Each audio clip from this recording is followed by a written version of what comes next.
So Dr. DeMello, most welcome to this webinar, and the floor is yours. Thank you, sir. Thank you, JP. Thank you, Jennifer. Thank you to every one of you who are here. I'm going to just share with you my experience over the last year, year and a half with COVID or coronavirus, and kind of go over whatever I've been doing. I've been fortunate where we have a pretty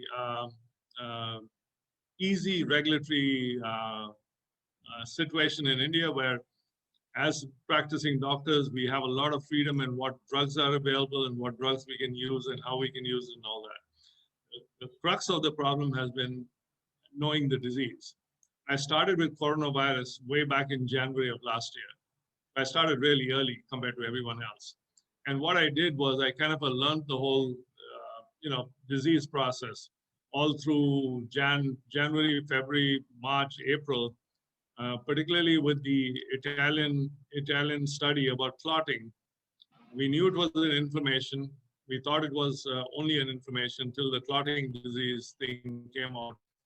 And then, of course, in April, we had that study from Australia, which talked about ivermectin. With that, I kind of had finalized my whole treatment regimen and my SOPs of what I wanted to do for a patient with acute COVID. And I realized it's a 14-day disease, and we had to understand what was going to happen from day 1 to day 14, and then post that. So what I did is I learned a lot from going online to different websites and different chat rooms, and just accessing and chatting with people and finding out what they were going through in different parts of the world, particularly Italy and many parts of the US that started with coronavirus either late in 2019, so November, December of 2019, or early 2020. So it was a great learning process. I used to spend anywhere from 8 to 16 hours a day just learning about coronavirus. Eventually in April, I put my plan together and then, implemented it, started executing it in May. And there's been really no looking back other than a couple of tweaks that I made along the way. So I kind of work with COVID today as being a clotting disease. I'm going to highlight this time and time in every lecture, everything I do, I talk about COVID being a clotting disease.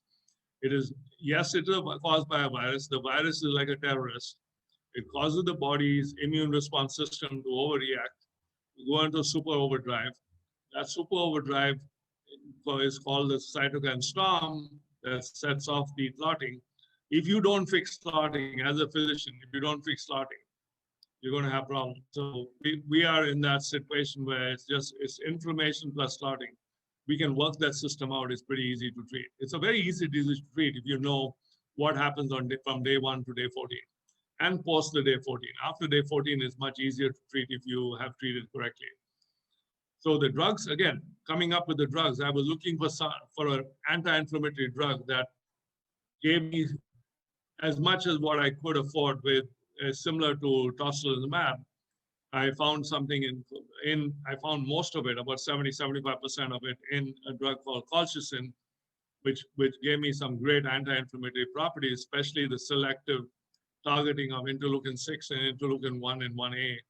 And from there, then I went on to looking for an antiviral, and that Australian study really nailed it for me, where I chose ivermectin as being my drug of choice to prevent the replication of the virus and reduce the viral load, thus enabling the body to complete the rest, kill whatever was left of the virus. The third part was, since it was a clotting disease, I ended up using aspirin or ecosprin as my first line of anti-clotting blood thinner. For the first 200 cases, I saw a bounce back in the second week of platelets to very high amounts. So usually in COVID, you'll see platelets go from a normal bit of 150, 450,000 to maybe 70,000, 90,000, 110,000, 120,000, 130,000. But in the bounce back, I was seeing numbers of 400, 450, 500, 550, up to 750,000, which was a large amount of platelets to see.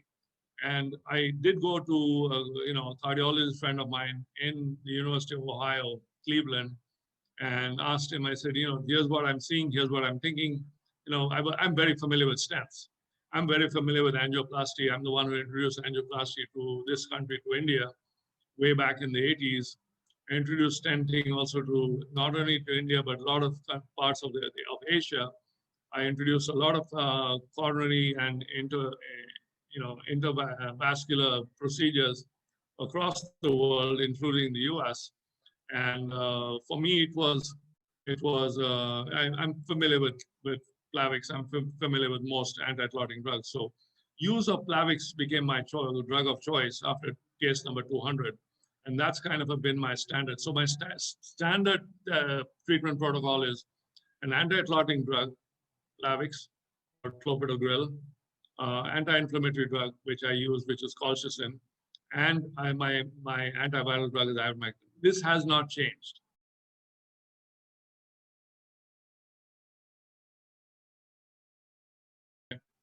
No changes in that.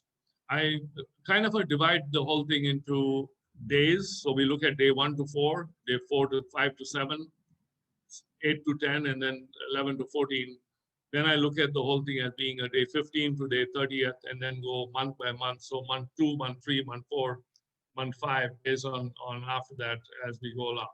So for me, the day, if a patient does come to me day 1 to 4, and I used to have a lot of patients come to me early, and some patients still do come pretty early, they usually have a very even, uneventful journey as we go through the 14 days. The issue is when you have people come in at, towards the later part of the day 5 to 7, maybe around day 6 to 7, you could have problems. And I do have a lot of people who come in and see me late day 7 or early day 8, 9, and 10. And many of those patients I've really got to have a lot of care and a lot of caution with how I treat them. I've had people either see me or talk to me or send me CT scan reports with severity scores of pretty high numbers. The last one was a 14 by 25 3 nights ago, which was pretty high, where basically I told him either I'm coming to your place or you're coming to my place. A guy from Bombay. He came over, started him on enoxaparin. I use enoxaparin liberally for treatment, and I'll talk about another case which I've also done. So this guy today, I had a follow-up with him. I went and saw him at his place. He's done really well. His SpO2, his oxygen saturation numbers are 98, 99. All in all, he's doing really well, and so there's no worries about him. And it all depends on how you really kind of take this on and how you work it out. So it's not something. This is one disease you don't take a chance with. Okay, once the patient starts clotting, you're in trouble. So you're in real trouble if the patient starts clotting and aggressively clotting. What I'm seeing nowadays with usage of drugs like favipiravir and methylprednisolone, whether together or alone, I'm seeing a lot of accelerated clotting. And instead of seeing the scores being less than 10, I'm seeing CT scan severity scores of 15, 18, 20, 19, 21, 23. I've had actually one of my own patients who turned out to be 23 by 25 when they actually went and did the CT scan. And she's one lady who is one hell of a lucky lady. I was able to bring her back from 23 by 25 back to 16 by 25 within the same day. And mind you, I'd given her a dose of enoxaparin the night before, the morning at 8 a.m. I'd given her one at 5 p.m. and I gave her one at midnight again the second day. And she really did well from that perspective. So she came back, we brought her back home. We didn't admit her to hospital, even though the first hospital refused the admission at 23 by 25, which is almost 100% death. She moved back to home, and in 4 days, she was, again, her oxygen saturation ratios were up to 99, and it was pretty good, okay? So it's again, knowing what you're doing and doing it in time. There's no tomorrow for COVID. If you see something, you see a case that's dangerous, that's likely to clot, stop it on the spot. Clotting is a big function of this disease. If you recognize that and you understand that, fix it. Inflammation is the second big thing. The virus to me is very minimal. yes, the virus is a terrorist. I actually use ivermectin for 2 days, 2 doses in the first day, 2 doses on the second day, of course, on an empty stomach, and have no problems with that. On day 3, one day after the second dose of the second day of the ivermectin course, I allow the patient to come out and rejoin the family. I haven't had a problem since then. Okay.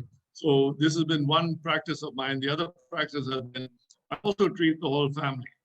I don't wait for other members of the family to come sick, to fall sick 3 days, 6 days, 9 days later.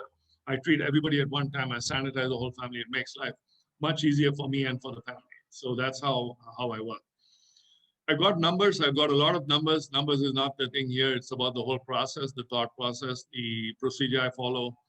I do follow a very strict SOP with no meats or food. I want fluids.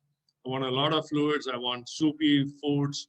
I want easy to digest foods because there's a whole bunch of GI problems that occur: nausea and vomiting, loss of appetite, diarrheas, all totally unconnected with the drugs we use, but mainly connected with the inflammation of the nervous system, which can cause the loss of function of the GI tract. So there are multiple things. Again, I can talk about, and I do talk many times about treating the disease and then treating the symptom of disease. So when I treat the disease, it's treating the early phase of the disease, treating the disease from the severity perspective, and then treating the symptoms of the disease. Treating the symptom of the disease, I use paracetamol to reduce the temperature. If the temperature is 100 degrees or more in Fahrenheit, I use loperamide for if there's diarrhea, or Imodium for if there's diarrhea. I use ORS, or oral rehydration solutions, a lot. And if there's nausea, vomiting, I do use a drug called Stemetil, prochlorperazine, pretty liberally to reduce that. If there's body pain, it's diclofenac for me.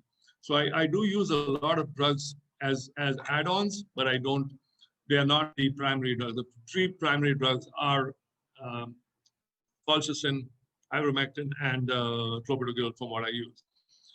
My other favorite drug that I use is, of course, enoxaparin. If I see clotting, many times if I get a CT scan report of more than 10, I will start on enoxaparin, even if the oxygen saturation ratio is above 95 and more. Because many times I can predict when the patient's going to fall and start falling. And if you start the anti-clotting drug, you're pretty safe from there. I'm trying to think what else do I do? I use steroids. For me, I'm not a big steroid user upfront. I use steroids more as a support mechanism or a backup mechanism to help the whole thing with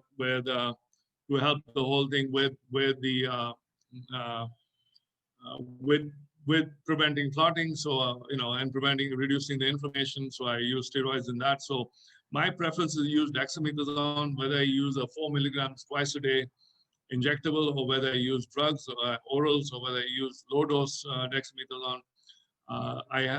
My initial steroid usage was very low. I'm beginning to use a lot more steroids, of dexamethasone in particular, nowadays, especially in advanced cases. Now, it may be that I'm getting a lot more advanced cases now than what I used to get, and I'm getting some really tough cases. And so it's just about what cases you get and how you do it.